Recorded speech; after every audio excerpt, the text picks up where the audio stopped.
When Eleanor Whitmore first laid eyes on the black man standing in her doorway, she unleashed words so venomous that 3 caregivers had already fled in tears. But Caleb Brooks didn't even flinch. What this racist billionaire heiress didn't know was that her cruelest moment would become the first crack in a wall built by decades of her father's poison. Behind her designer clothes and inherited fortune lay a woman so broken by illness and hatred that she'd forgotten how to be human until the very man she tried to destroy became the only person willing to save her. But when Eleanor's desperate apology turns into something neither of them expected, their forbidden attraction will force her to choose between everything she's ever known and the one person who sees her soul. The transformation that follows will shock everyone who thought some people could never change. If you're watching this incredible love story unfold, hit that subscribe button and tell me where you're watching from. Because this journey from hatred to healing will leave you speechless. Caleb Brooks stared at his phone as it buzzed on the kitchen counter. The number looked familiar, probably another temp agency calling with work he couldn't afford to turn down. His coffee had gone cold an hour ago, but he took another sip anyway. "Caleb Brooks," he answered. "Mr. Brooks, this is Sandra from Elite Care Services. I have an urgent position that needs to be filled today. The pay is substantial." Caleb sat up straighter. Sandra's voice carried the kind of tension that usually meant trouble. "What's the situation?" "Private client, young woman, chronic illness, needs full-time care. The last 3 caregivers quit within a week." 3 caregivers quit? Caleb rubbed his forehead. "What aren't you telling me?" Sandra paused. "The client can be difficult, but Mr. Brooks, the pay is $1,500 a week, plus room and board." Caleb's breath caught. That was 3 times his usual rate. His rent was already 2 weeks late, and Marcus had been covering his groceries. Pride stung, but desperation stung worse. "What kind of difficult?" "She's particular about her care. Very particular. The family is willing to pay premium rates for someone who can handle her needs." The way Sandra avoided his question told him everything. This wasn't about medical needs. This was about personality problems. But $1,500 a week could change his life. "When do you need an answer?" "Now, if possible. Can you start this afternoon?" Caleb looked around his tiny apartment. The eviction notice was still taped to his door. His certification was current, his background clean, and his bank account empty. "Text me the address. I'll be there at 3. After hanging up, Caleb called his brother Marcus, who picked up on the second ring. "Please tell me you're calling with good news," Marcus said. "Got a job. High paying. Starts today." "That's great. What's the catch?" Caleb pulled on his jacket. 3 caregivers quit in 3 weeks. "Caleb, man, you don't have to take jobs from hell just because—" "My rent's due yesterday, Marcus. I can't keep letting you pay for everything." The silence stretched between them. Marcus had been carrying both of them since Caleb lost his last position when the nursing home downsized. Good caregivers were supposed to be in demand, but good jobs were harder to find. "Just be careful, okay? Something about this doesn't feel right." "I'll be fine. I've dealt with difficult clients before." But as Caleb hung up, Marcus's words echoed in his mind. Something about this doesn't feel right. The estate sat behind iron gates at the end of a winding drive lined with old oak trees. Caleb had seen rich before, but this was different. This was money that had been around for generations, the kind that built walls instead of bridges.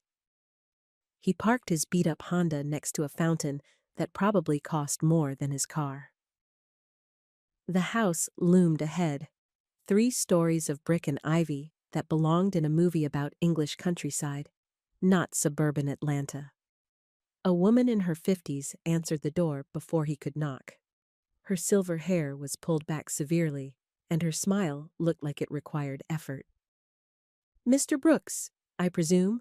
I'm Margaret Whitmore. She stepped aside to let him in. Thank you for coming on such short notice. The foyer stretched up 2 stories, with a staircase that curved like something from a fairy tale. Everything gleamed, the hardwood floors, the crystal chandelier, the oil paintings in heavy frames. The agency mentioned your niece needs care, Caleb said.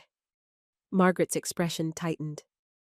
Eleanor has been unwell. Her condition requires constant attention, and she can be resistant to help. What's her diagnosis? Chronic fatigue syndrome with complications. She's had it for 2 years now. Some days are better than others, but lately? Margaret trailed off. She needs someone strong, someone who won't take her moods personally. They walked through hallways lined with family portraits. Caleb noticed they were all white faces, generations of Whitmores staring down with cold eyes and practiced smiles. The previous caregivers, Caleb said carefully. What happened? Margaret stopped walking. Eleanor can be challenging. She's used to being in control, and illness has taken that away from her. She doesn't mean to be cruel, but grief makes people act in ways they later regret. Cruel how? She says things, hurtful things. The last young woman left crying. Margaret's voice softened slightly. Eleanor wasn't always like this. Before she got sick, she was difficult, yes, but not mean. They entered a kitchen where another woman was preparing what looked like soup. She was Latina, probably 50, with kind eyes and calloused hands. This is Ruth, our housekeeper. She's been with the family for 15 years. Ruth looked up and smiled, but Caleb caught the warning in her eyes. She glanced toward the ceiling, then back at him. Nice to meet you, she said quietly. Miss Eleanor, she's hurting. Just remember that. Margaret led him upstairs. The second floor was just as grand as the first, with thick carpets that muffled their footsteps. They stopped outside a closed door. A few rules, Margaret said. Eleanor needs help with basic activities. Bathing, dressing, meals, medication. She'll resist all of it. Don't argue with her, but don't give in either. She needs someone who'll stand firm without being aggressive. Understood. She'll try to dismiss you, probably within the first hour. Don't take it personally. How many times has she done this? Margaret's laugh was bitter. Every time. The agency sends someone new every few days now. They're running out of candidates. She knocked on the door. Eleanor, your new caregiver is here. I don't want a new caregiver. Send him away. The voice was young, but sharp, like broken glass. Margaret ignored it and opened the door. Eleanor Whitmore sat in a chair by the window, her back to them. She was thin, too thin, with blonde hair that hung limp around her shoulders. Even from behind, Caleb could see the tension in her frame. Eleanor, this is Caleb Brooks. He comes highly recommended. Eleanor turned slowly. She was pretty, probably beautiful when she was healthy, but illness had sharpened her features and put shadows under her green eyes. When she saw Caleb, something flickered across her face. No, she said simply. I won't have a black man touching me. Find someone else. The words hit like a slap. Margaret's face went red. Eleanor. But Caleb had heard worse, and he'd learned long ago that anger only made things worse. He kept his voice calm and professional. I understand this is difficult, Miss Whitmore. Taking care of someone when you're not feeling well is never easy. Maybe we could just talk for a few minutes? Eleanor stared at him, clearly surprised by his measured response. I said no.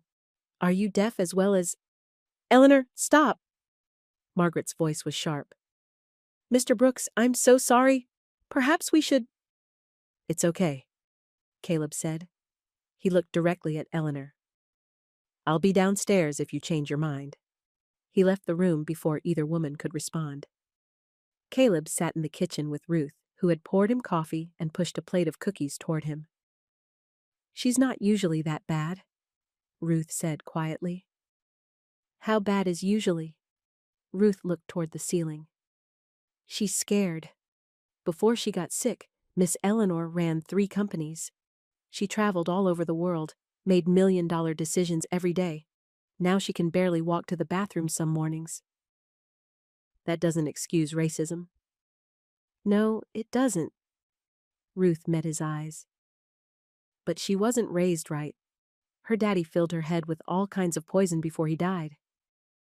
Fear makes people grab onto the ugliest things sometimes." "You think I should stay?" "I think she needs someone who won't run when she shows her worst side. Every caregiver who's left has made her feel more broken." Margaret appeared in the doorway, looking exhausted.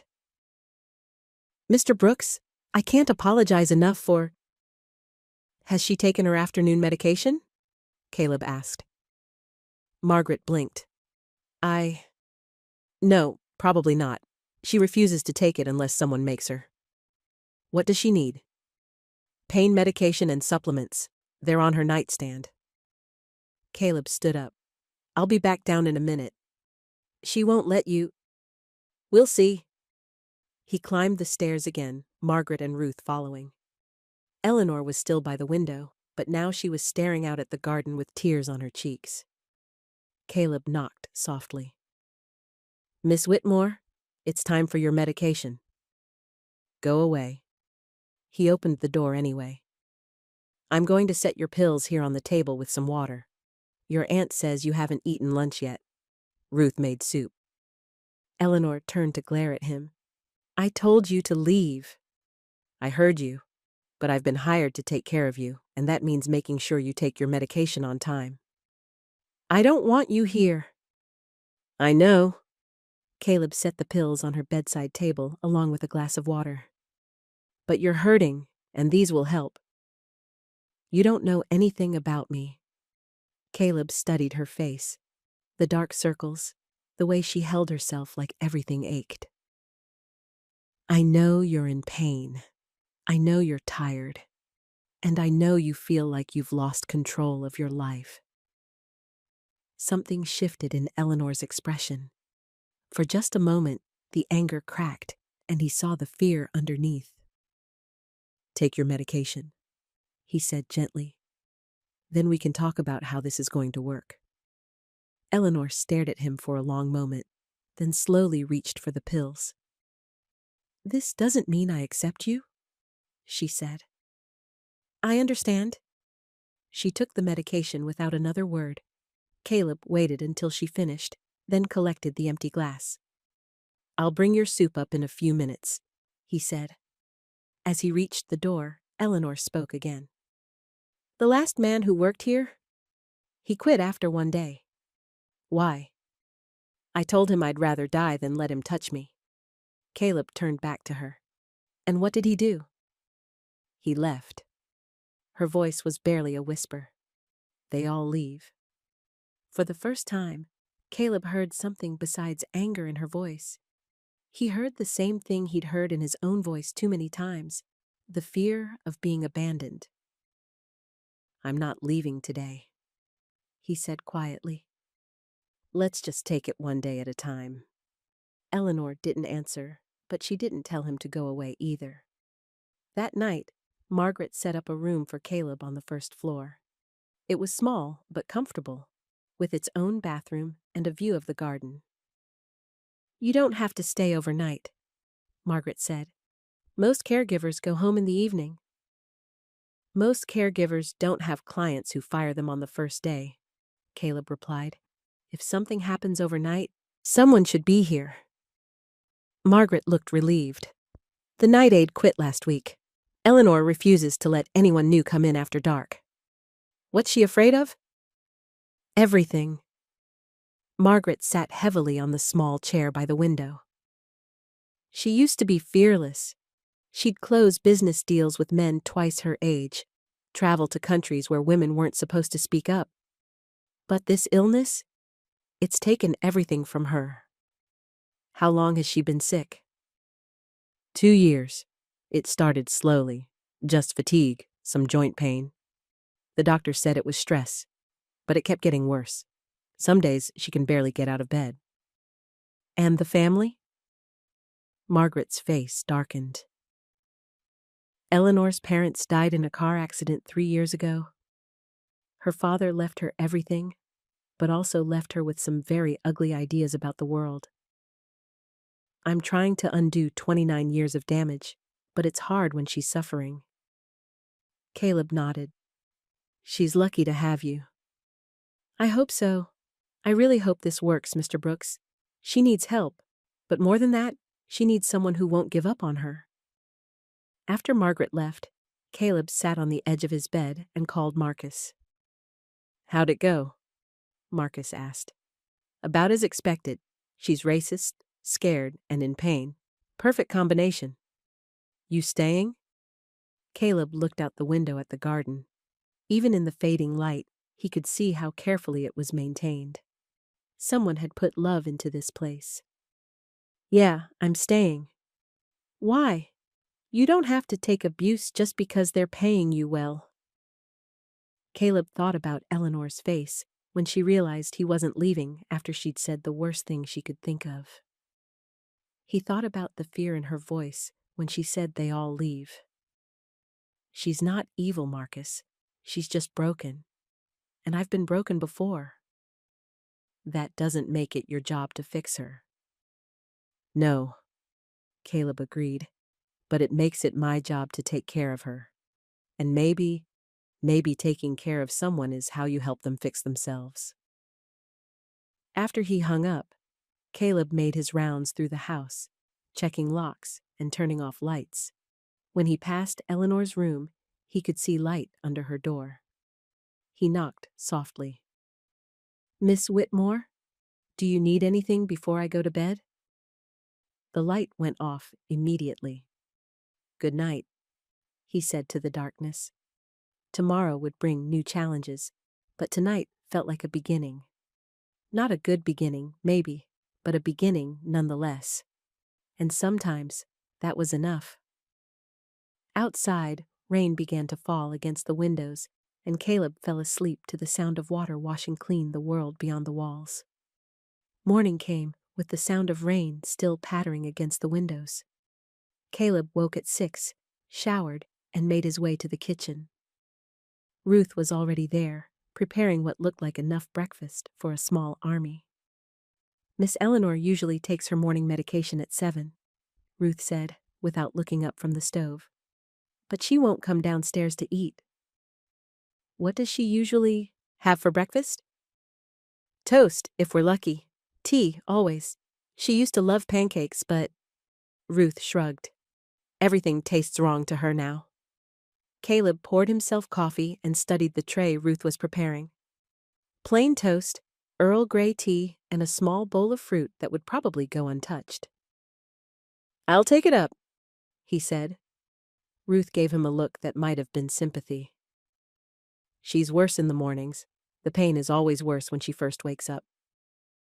Caleb climbed the stairs with the breakfast tray, his footsteps muffled by the thick carpet. He knocked on Eleanor's door. Go away. Her voice was rough with sleep and pain. Caleb knocked again. Miss Whitmore, I have your breakfast and medication. I said go away. I heard you. I'm coming in anyway. He opened the door slowly. Eleanor was still in bed, buried under blankets despite the warmth of the morning. Only her blonde hair was visible against the white pillows. Your tea's getting cold, Caleb said, setting the tray on her nightstand. I don't want tea. When was the last time you ate a real meal? Eleanor pulled the blankets over her head. None of your business. Caleb sat in the chair by her window. I'm not leaving until you take your medication. Then you'll be here all day. That's fine. I brought coffee. For several minutes, they sat in silence. Finally, Eleanor's head emerged from under the blankets. Her hair was tangled, and there were deep circles under her eyes. Why are you still here? She asked. It's my job. I was horrible to you yesterday. Yes, you were. Eleanor blinked, clearly surprised by his directness. Most people would have left. I'm not most people. Caleb picked up her medication from the tray. These will help with the pain. The sooner you take them, the sooner you'll feel better. They make me foggy. I hate feeling foggy. I understand, but they also let you function. What good is a clear head if you're in too much pain to use it? Eleanor stared at him for a long moment, then slowly sat up. She was wearing an old college t-shirt that hung loose on her thin frame. Without makeup, she looked younger than 30, almost fragile. She took the pills without arguing, then picked up her teacup with shaking hands. I need to shower, she said quietly. Do you need help? No. The word came out sharp, but then she softened it. Not yet. Caleb nodded. I'll be downstairs. Call if you change your mind. As he reached the door, Eleanor spoke again. Yesterday, what I said? What about it? It was wrong. Caleb turned back to her. She was looking down at her hands, not meeting his eyes. Yes, it was. I'm not usually... She stopped, frustrated. I don't know how to apologize for something like that. Start with meaning it, Caleb said, and then don't do it again. Eleanor looked up at him then, and for the first time, he saw something besides anger or fear in her green eyes. He saw shame. I'll try, she said. That's all anyone can ask for. An hour later, Eleanor appeared in the kitchen. She'd showered and dressed in clean clothes, but the effort had clearly exhausted her. She leaned heavily against the doorframe. I thought I might try to eat something, she said. Ruth immediately began bustling around, pulling out ingredients. I could make you anything. Pancakes, eggs, there's fresh fruit. Just maybe some scrambled eggs? Of course, honey. You sit down. Eleanor made her way slowly to the kitchen table. Caleb watched her move, each step deliberate, like she was carrying a heavy weight. When she sat down, she had to rest for a moment before speaking. The medication helps, she said to Caleb. Thank you for making me take it. That's what I'm here for. Ruth set a plate of eggs and toast in front of Eleanor, along with fresh orange juice. Eleanor picked up her fork, then put it down again. I used to eat 3 meals a day without thinking about it, she said. Now I have to talk myself into every bite. Why? Caleb asked. Everything tastes like cardboard, and I'm never hungry anymore. Sometimes I forget to eat for days. What did you used to like? Eleanor smiled slightly, the first real smile Caleb had seen from her. Chinese food. There was this little place near my office that made the best General Tso's chicken.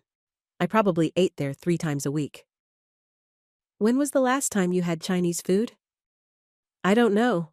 Months? Ruth offered to order some once, but... She shrugged. It didn't sound good. Caleb made a mental note. Small victories, that's how recovery worked. Maybe Chinese food could be a goal. Eleanor managed to eat about half her eggs before pushing the plate away. I'm sorry, I just can't. You did good, Ruth said, clearing the plate. That's more than you ate yesterday. I used to run a marathon once, Eleanor said suddenly. Just to prove I could. Now I get tired walking from my bed to the bathroom. Your body's fighting a war, Caleb said. That takes energy. Everyone keeps telling me it'll get better, but it's been 2 years, and I feel like I'm getting worse. Some illnesses take time. Your body will heal when it's ready. Eleanor looked at him skeptically. Do you really believe that? Or are you just saying what you think I want to hear? I believe it. I've seen people recover from things that seemed impossible. Have you seen anyone recover from this? Caleb considered lying, then decided on honesty. No, But I've never worked with anyone who was getting the kind of care you can afford either. Good nutrition, the best doctors, time to rest. Those things matter.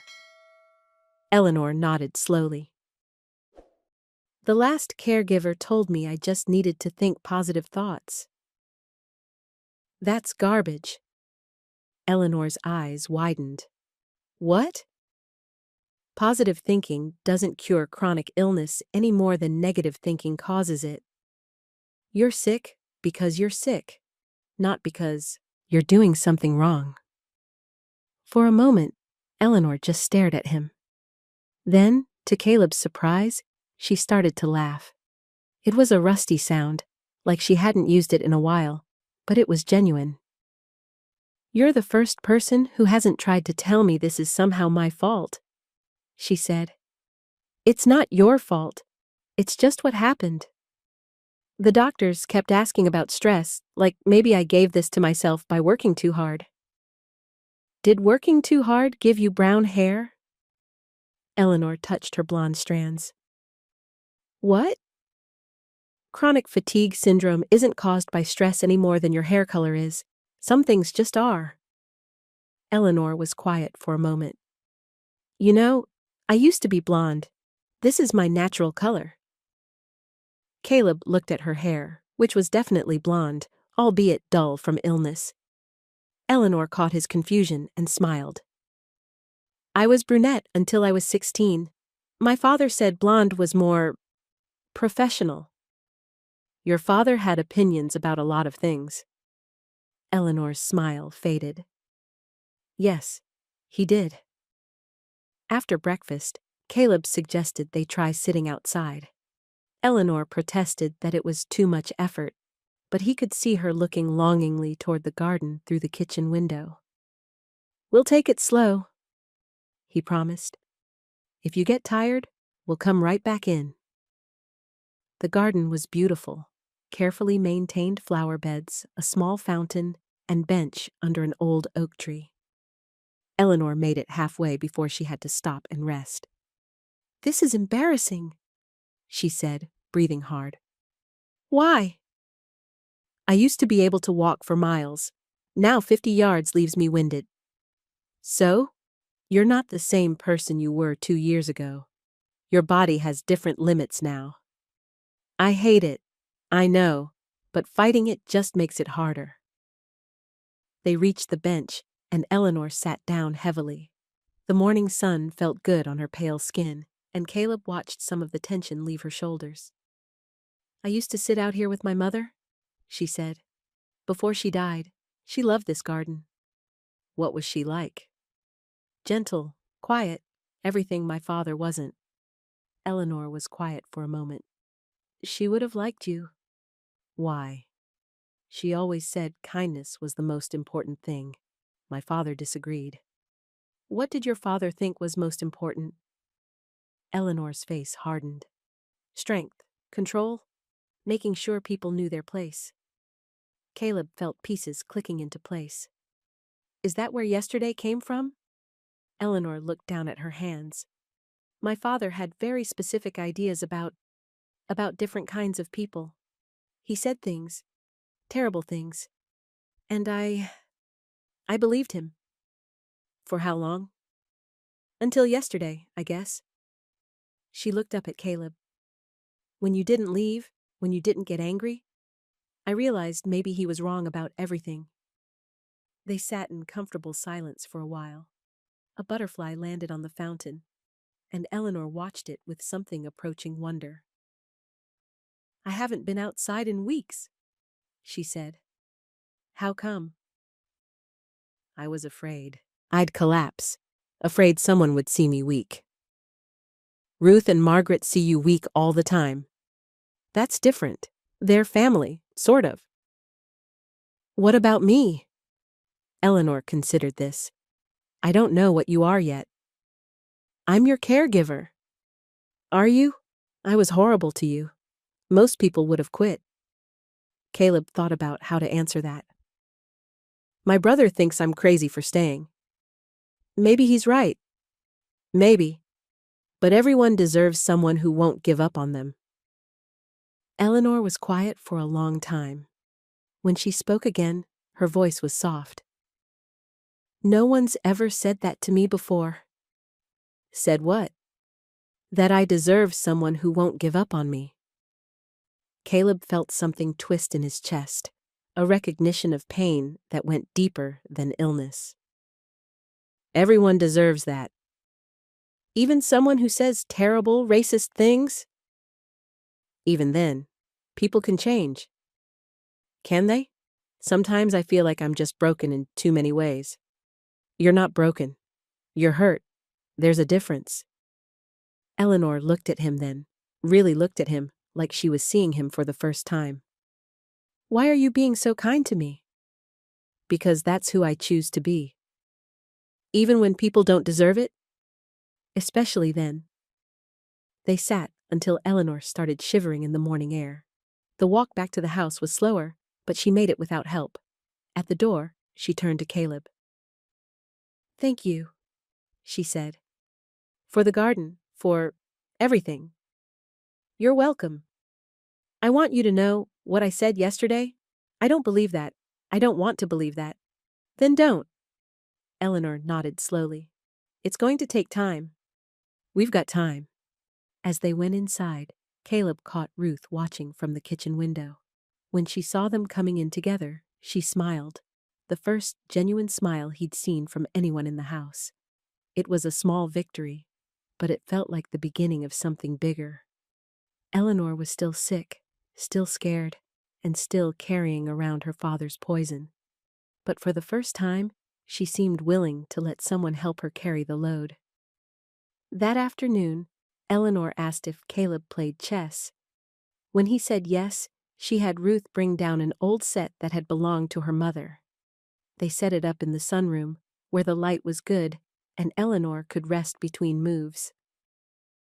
I should warn you, Eleanor said as they arranged the pieces. I used to be good at this. Used to be? The medication makes it hard to concentrate sometimes. I can't think as many moves ahead as I used to. That's okay. We're not playing for money. Eleanor smiled, another small victory. No, I suppose we're not. She won the first game, but barely. Caleb could see her struggling to focus, rubbing her temples when she thought he wasn't looking. But she was trying, and that mattered more than winning. Another game? She asked. Are you sure? You look tired. I am tired. I'm always tired.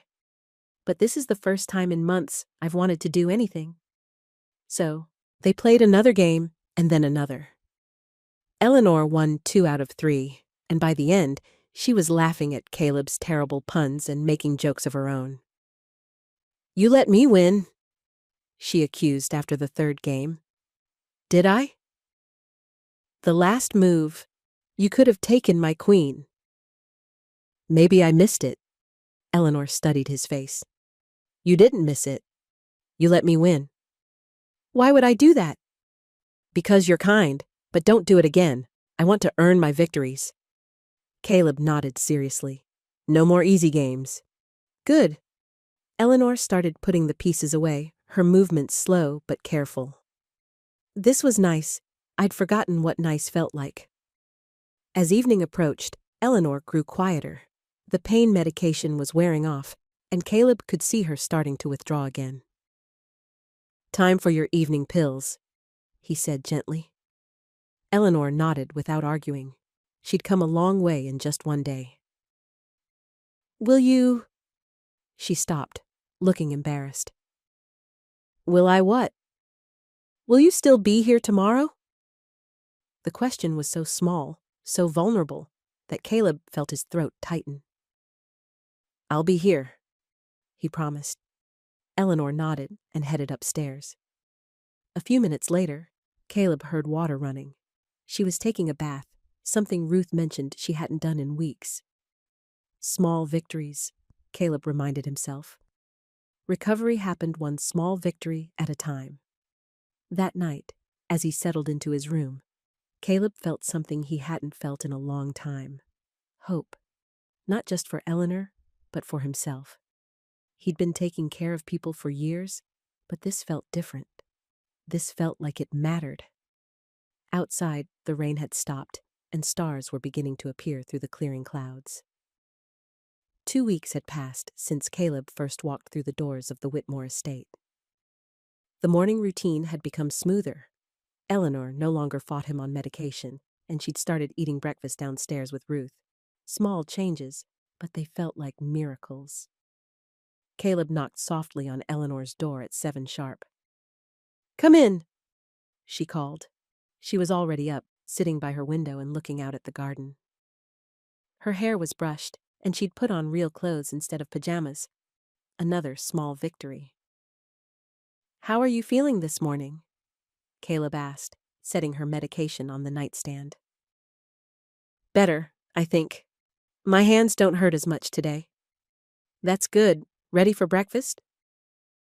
Eleanor took her pills without protest, then slowly stood up. The movement was easier than it had been 2 weeks ago, though she still moved carefully.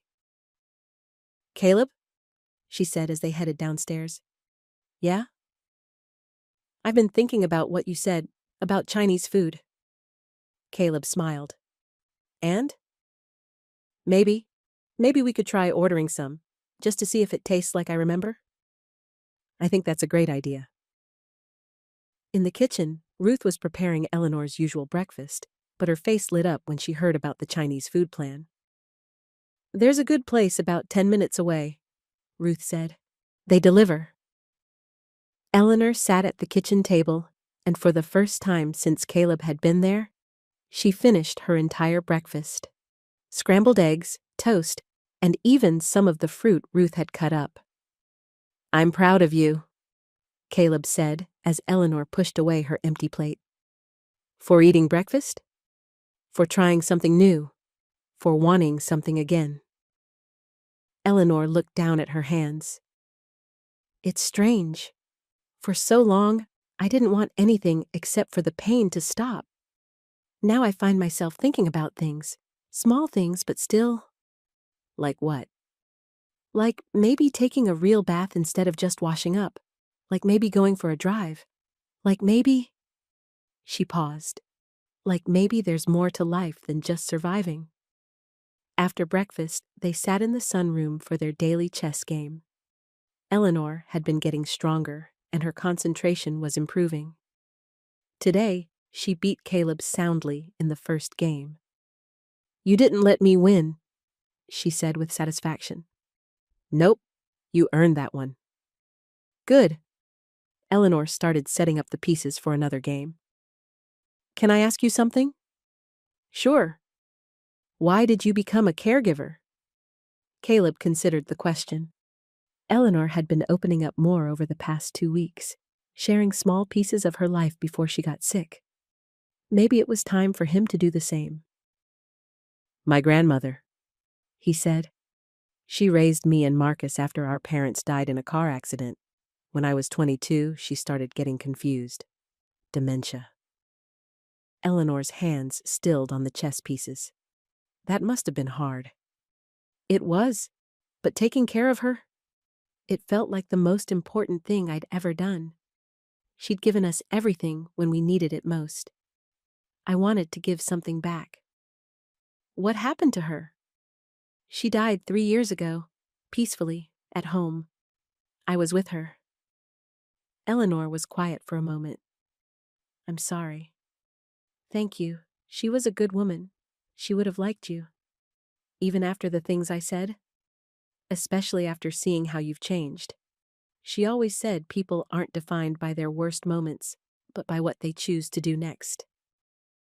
Eleanor moved her first chess piece, but her mind seemed elsewhere. "I don't think my father would have understood that." "Tell me about him." Eleanor's face tightened. "He was complicated, successful, powerful, used to getting his way. He built the family business from almost nothing, and he was proud of what he'd accomplished. But he was also—" She struggled for words. "Also what?" "Cruel. Not physically, but in other ways. He had very specific ideas about how the world should work, about who belonged where, and he made sure I understood those ideas. Like what he said about black people. Among other things, yes. Eleanor moved another chess piece without really thinking about strategy.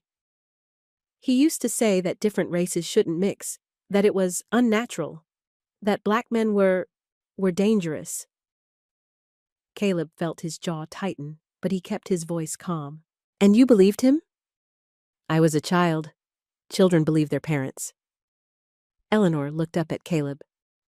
But spending time with you, watching how gentle you are, how patient, I realize he was wrong about everything. It takes courage to admit that. Does it? It feels more like finally waking up. They played chess in comfortable silence for a while.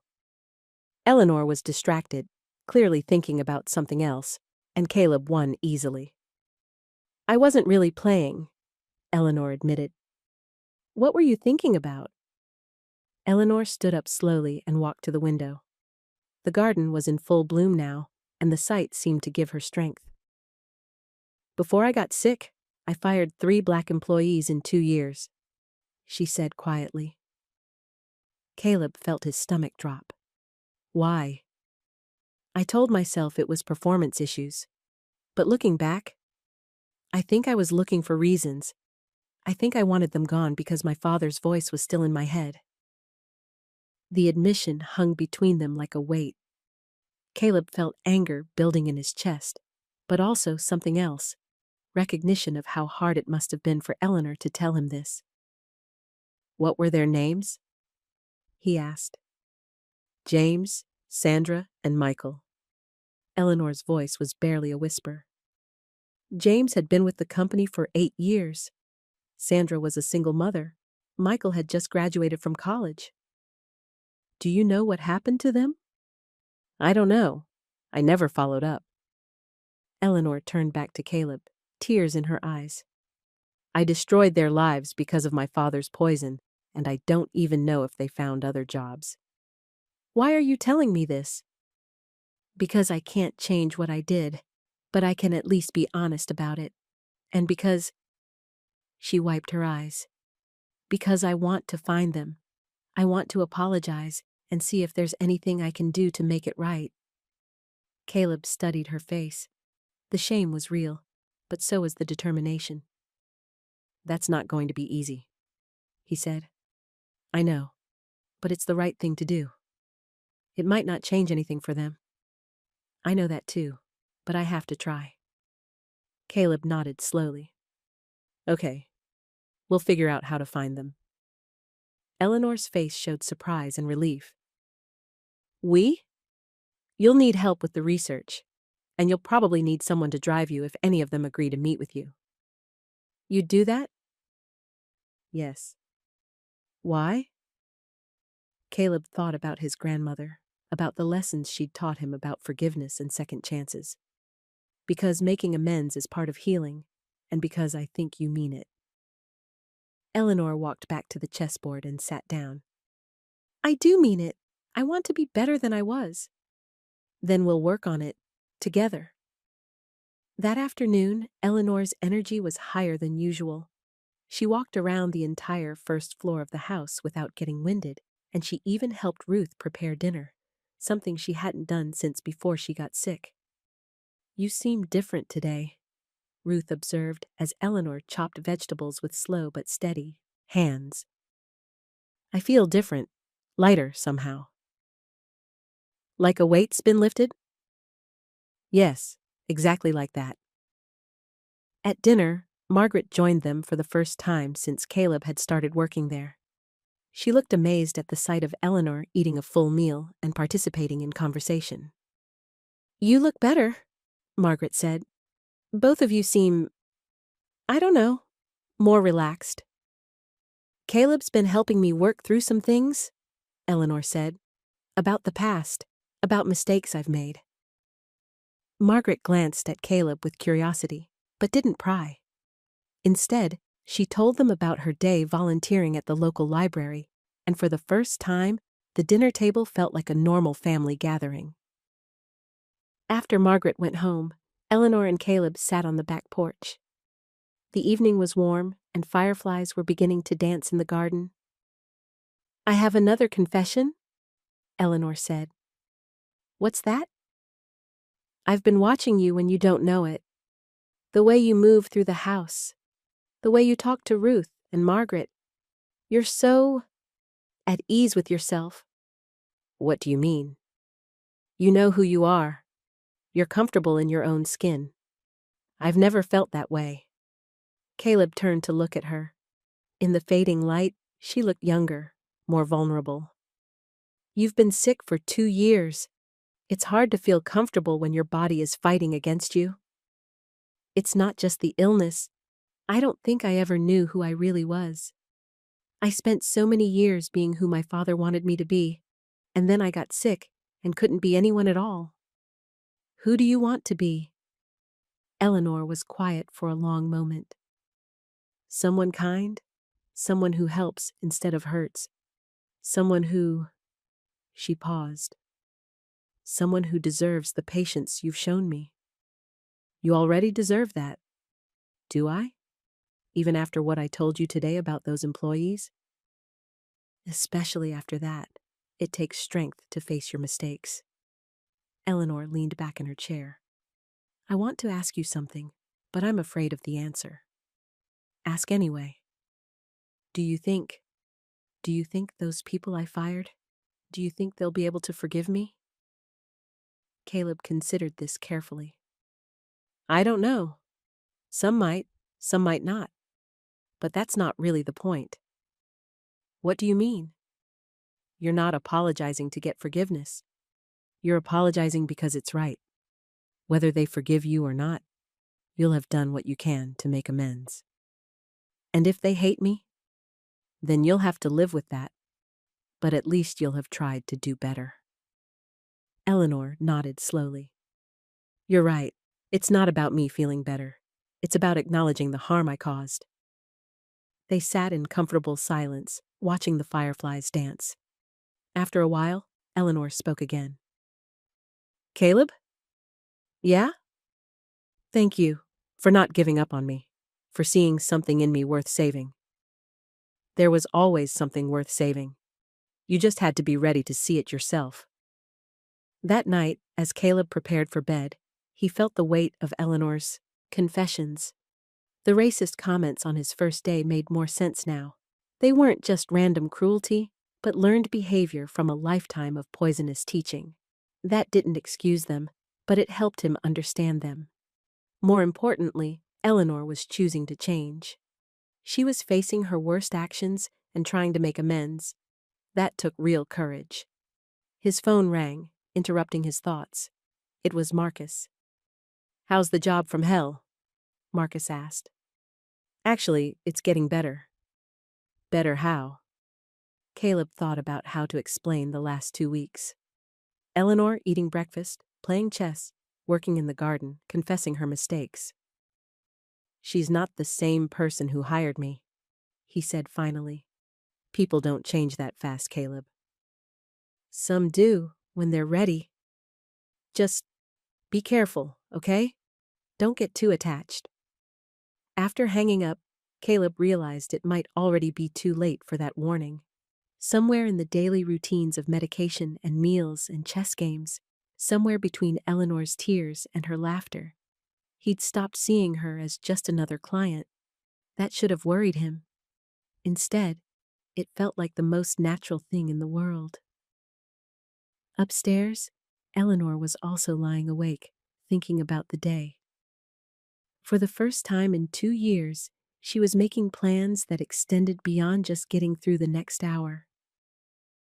She was thinking about tomorrow and next week and what she might be able to accomplish if she kept getting stronger. But more than that, she was thinking about Caleb, about his kindness, his patience, his unwavering belief that people could change. She'd never known anyone like him. That should have worried her. Her father would have been horrified by the thoughts she was having, by the way her heart had started beating faster when Caleb smiled. But her father was dead, and she was finally starting to live. 3 months had passed since Caleb first walked into Eleanor's life. The woman who had once refused to let him touch her now looked forward to their morning walks in the garden. The racist comments had been replaced by genuine conversations about books, music, and dreams for the future. But today felt different. Eleanor had been quieter than usual, picking at her breakfast and avoiding eye contact during their chess game. Finally, as they sat on the back porch watching the sunset, she spoke. "Margaret wants to reduce your hours," she said quietly. Caleb felt his stomach drop. "Why?" "She says I'm getting better, that I don't need full-time care anymore." Eleanor's voice was barely above a whisper. "She thinks I'm becoming too dependent on you." "Are you?" Eleanor turned to look at him, and Caleb saw something in her eyes that made his breath catch. It wasn't just gratitude or friendship anymore. "Yes," she said simply. "But not in the way she thinks." They sat in silence as the weight of her words settled between them. Somewhere over the past 3 months, without either of them meaning for it to happen, their relationship had changed. It wasn't patient and caregiver anymore. It was something else entirely. "Eleanor," Caleb started, "I know what you're going to say, that this is complicated, that you're my employee, that people will have opinions. All of that's true. I know. But it's also true that you're the first person who's ever seen me, really seen me, and chosen to stay anyway." Caleb felt his carefully maintained professional boundaries crumbling. "This isn't why I stayed." "I know that too. That's what makes it real." Before Caleb could respond, Margaret's voice called from inside the house. "Eleanor, Dr. Grant is here for your checkup." The moment shattered, and they both stood up. Eleanor's movement was fluid now, nothing like the painful shuffle she'd had when they first met. "We should go in?" she said. "Eleanor, wait." She turned back to him. "We need to talk about this, really talk about it." "I know, but not yet. I'm not ready for this to end." Dr. Grant's appointment went better than anyone expected. Eleanor's blood work had improved dramatically, and her energy levels were the highest they'd been in 2 years. "I'm amazed by your progress," Dr. Grant told her as he packed up his equipment. "Whatever you're doing, keep doing it." After he left, Margaret sat down with Eleanor and Caleb in the living room. Her expression was serious, but not unkind. "Eleanor, you're doing so much better. I think it might be time to start transitioning to more independence." "What does that mean?" Eleanor asked, though they all knew the answer. "It means reducing Caleb's hours, maybe part-time to start, then eventually." "Eventually he leaves," Eleanor finished. "Yes, the goal was always for you to get better, Eleanor. You have gotten better." Caleb watched Eleanor's face carefully. The old Eleanor would have panicked at the thought of losing control. This Eleanor was calmer, stronger. "What if I don't want him to leave?" Eleanor asked quietly. Margaret's eyebrows rose. "Eleanor, I know what you're thinking, but it's not what you think. Or maybe it is, but not in a bad way." Margaret looked between Eleanor and Caleb, understanding dawning on her face. "Oh, I care about him," Eleanor said simply, "and I think he cares about me too." Margaret was quiet for a long moment. "Eleanor, this is complicated. He was hired to take care of you. There are power dynamics to consider." "I know that. But what if we could figure out a way to make it work?" Margaret turned to Caleb. "What do you think about all this?" Caleb had been dreading this question. "I think Eleanor is right that it's complicated, but I also think—" He looked at Eleanor, seeing the hope and fear warring in her expression. "I think what we have is real. And what do you have?" "I don't know yet," Caleb admitted. but I'd like the chance to find out. Margaret sighed deeply. This isn't something to rush into. Eleanor, you're in a vulnerable place. Caleb, your job depends on this family. Are you sure you can separate your feelings from your professional obligations?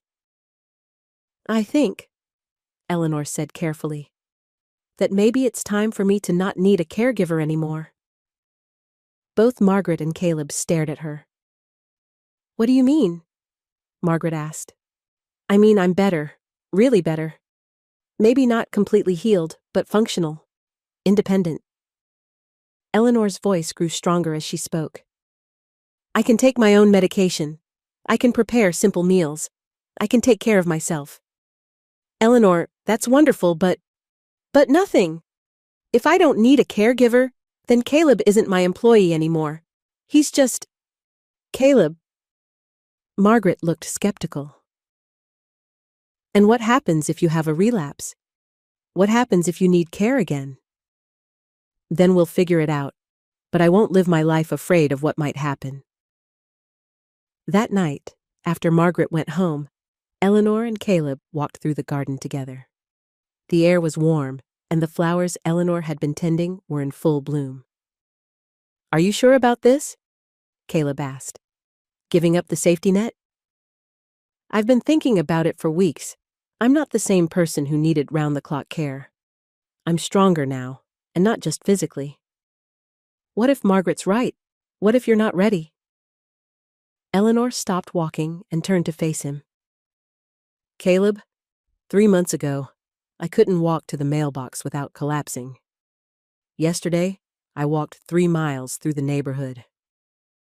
3 months ago, I was so bitter and angry that I said horrible things to someone who was only trying to help me. Now, she reached out and touched his hand. Now I want to be the kind of person who deserves someone like you?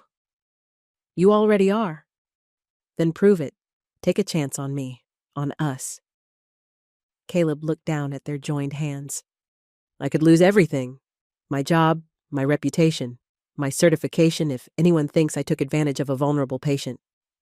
I could lose everything too. My family's money can't buy me love, Caleb. Real love. The kind you have to earn. Is that what this is? Love? Eleanor's smile was soft and certain. I think it might be. Is that terrifying? Absolutely. Good.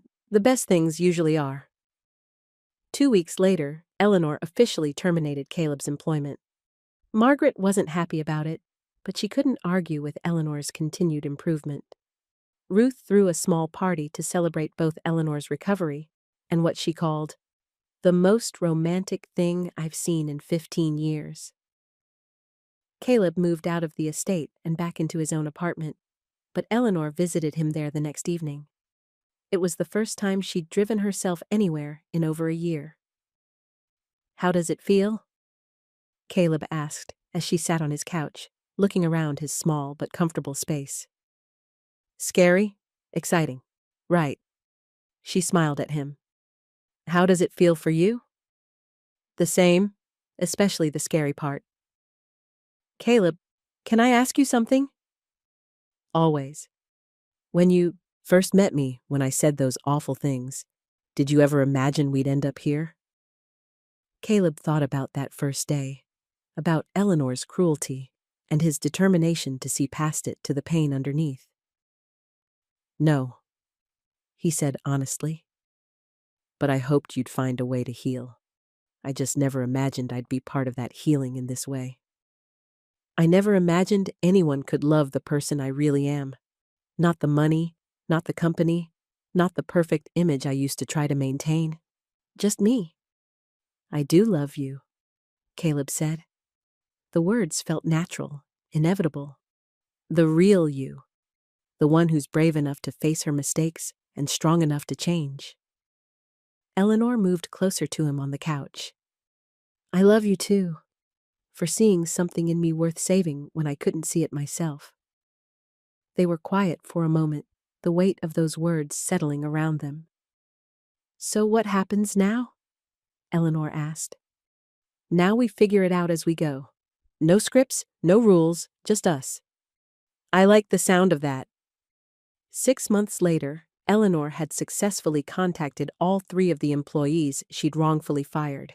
James had found another job, but appreciated her apology. Sandra was struggling, but agreed to let Eleanor help her with job training costs. Michael was the hardest conversation, but eventually he accepted Eleanor's sincere remorse and her offer to serve as a reference for his job search.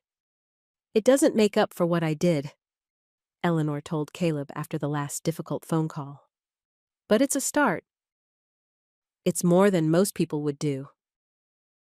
I'm not most people anymore. You helped me see that I could choose who I wanted to be. They were sitting in Eleanor's garden, where she now grew vegetables alongside flowers. She'd started volunteering at a community health clinic, using her business skills to help them organize their patient outreach programs. I have something to tell you, Caleb said. Eleanor looked up from the tomato plant she'd been tending. What? I got offered a job, full-time position at the children's hospital. Good benefits, career advancement, everything I've been working toward. Eleanor's face went carefully neutral. That's wonderful. You should take it. I turned it down. What? Why? Caleb smiled. Because I've already got everything I've been working toward. Eleanor's eyes filled with tears. Caleb, I start my own private practice next month. Small, just me for now, but it's mine. And it means I can set my own schedule, choose my own clients, and... He reached for her hand. And I can build a life with the woman I love without worrying about conflicts of interest? Are you sure? That job was a big opportunity. This is a bigger one. You taught me that sometimes the best things come from the choices everyone else thinks are crazy. Eleanor laughed through her tears. When did I teach you that? The day you chose to trust someone your father would have hated. The day you chose to change instead of staying safe in your anger. I love you, Eleanor said simply. I love you too. All of you. The person you were, the person you are, and the person you're still becoming. As the sun set over the garden they'd tended together, Eleanor and Caleb sat in comfortable silence. They'd both learned that healing wasn't just about getting better. It was about becoming brave enough to love and be loved, despite all the ways the world tried to keep people apart. The future stretched ahead of them, uncertain but bright with possibility. They would face challenges, questions from people who didn't understand their story, and the normal struggles of building a life together. But they would face them together, with the kind of love that grew from seeing each other's worst moments and choosing to stay anyway. In the end, that was the most healing thing of all. Epilogue. 1 year later, Eleanor and Caleb were married in the garden where they'd taken their first walk together. Margaret officiated the ceremony, having been ordained online specifically for the occasion. Ruth provided the flowers and the reception dinner, and Marcus served as Caleb's best man. The guest list was small but meaningful. People who had watched their love story unfold and understood that the best love stories weren't the easy ones, but the ones where 2 people chose each other every day, especially on the hard days. Eleanor's health continued to improve, though she still had difficult days. On those days, Caleb was there, not as her caregiver, but as her partner.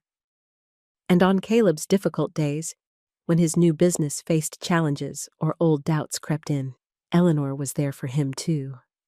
They had learned that love wasn't about fixing each other, but about growing together. It wasn't about perfect people finding each other, but about imperfect people choosing to build something beautiful from their shared imperfections. As they danced in the garden under string lights that twinkled like stars, Eleanor whispered in Caleb's ear, "Thank you for not leaving that first day. Thank you for giving me a reason to stay," he whispered back. And in that moment, surrounded by the people who loved them and the garden they'd cultivated together. They both knew they had found something worth every difficult step of the journey that had brought them together. Love, they had learned, was the ultimate act of courage, and they were brave enough to choose it every single day.